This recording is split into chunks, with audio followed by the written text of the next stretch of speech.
Gestational diabetes ये वो diabetes है जो प्रेगनेंसी के दौरान होती है। पीसीओडी या पीसीओएस वाली महिलाओं में भी इसके होने का खतरा होता है। इस वीडियो में हम यह जानेंगे कि जेस्टेशनल डायबिटीज़ होती क्या है, यह क्यों होती है और इसके सिम्टम्स क्या हैं, और साथ ही साथ यह भी समझ लेते हैं कि इससे नुकसान क्या होता है, इसका इलाज क्या है और इससे अपना बचाव कैसे करें।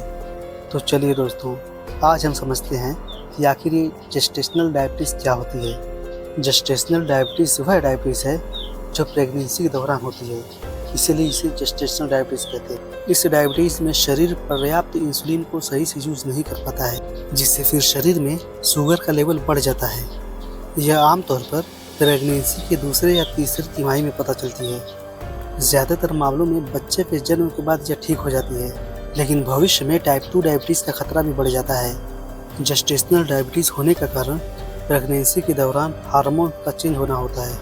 इंसुलिन रेजिस्टेंस, अधिक वजन या मोटापा, पीसीओडी या पीसीओएस, परिवार में डायबिटीज़ का इतिहास, पहले से जेस्टेशनल डायबिटीज़ का होना, 35 वर्ष से अधिक आयु में प्रेगनेंसी होना, यही जेस्टेशनल डायबिटीज़ के कारण हैं। जेस्टेशनल डायबिटीज़ के सिम्टम कुछ इस तरह होते हैं। शुरुआत में तो कोई भी सिम्टम नहीं नज़र आता, इसीलिए नियमित जांच करा लेना ज़रूरी होता है।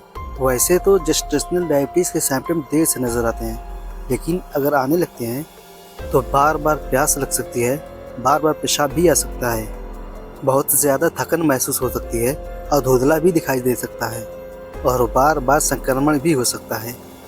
इसके सिम्टम्स नॉर्मल प्रेगनेंसी के सिम्टम्स की तरह लग सकते हैं, इसीलिए सिर्फ सिम्टम्स को देखकर इस बीमारी का पता नहीं लगाया जा सकता।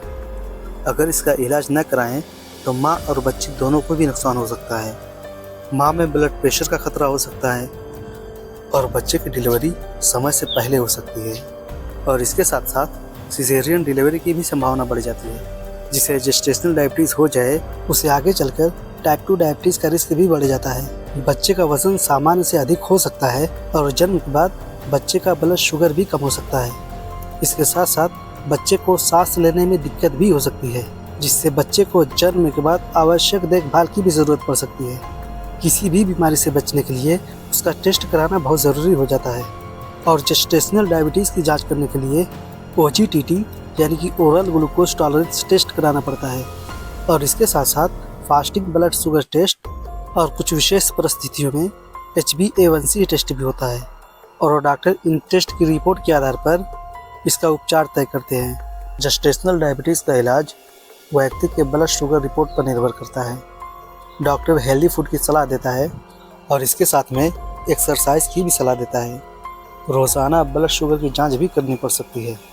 अगर खान पान से शुगर नियंत्रित न हो तो डॉक्टर इंसुलिन की भी सलाह देता है, और कुछ मामलों में दूसरी दवाओं की भी ज़रूरत पड़ सकती है। जेस्टेशनल डायबिटीज़ से बचाव करने के लिए अपने वज़न को कंट्रोल में रखें और प्रेगनेंसी के दौरान हेल्दी डाइट लें, और डॉक्टर के एडवाइस के अकॉर्डिंग डेली एक्सरसाइज करें, और रेगुलरली अपने ब्लड शुगर का टेस्ट करवाएं, और प्रेगनेंसी का टेस्ट भी समय समय पर करवाते रहें। अगर पहले से जेस्टेशनल डायबिटीज़ हो चुकी हो तो नेक्स्ट प्रेगनेंसी में ज़्यादा से ज़्यादा मॉनिटरिंग करते रहें। तो कंक्लूजन ये है कि जेस्टेशनल डायबिटीज़ एक कॉमन लेकिन सीरियस कंडीशन है, लेकिन समय पर इसका टेस्ट और सही ट्रीटमेंट कराने से इसे कंट्रोल किया जा सकता है। लेकिन दोस्तों, एक अच्छी बात यह भी है कि ज़्यादातर महिलाओं में बच्चे की डिलीवरी के बाद ये ठीक हो जाती है, लेकिन इसके साथ साथ आगे चलकर टाइप 2 डायबिटीज़ का रिस्क भी बढ़ जाता है। इसीलिए ज़्यादा से ज़्यादा अपने हेल्थ का चेकअप कराना बहुत ज़रूरी हो जाता है। सब्सक्राइब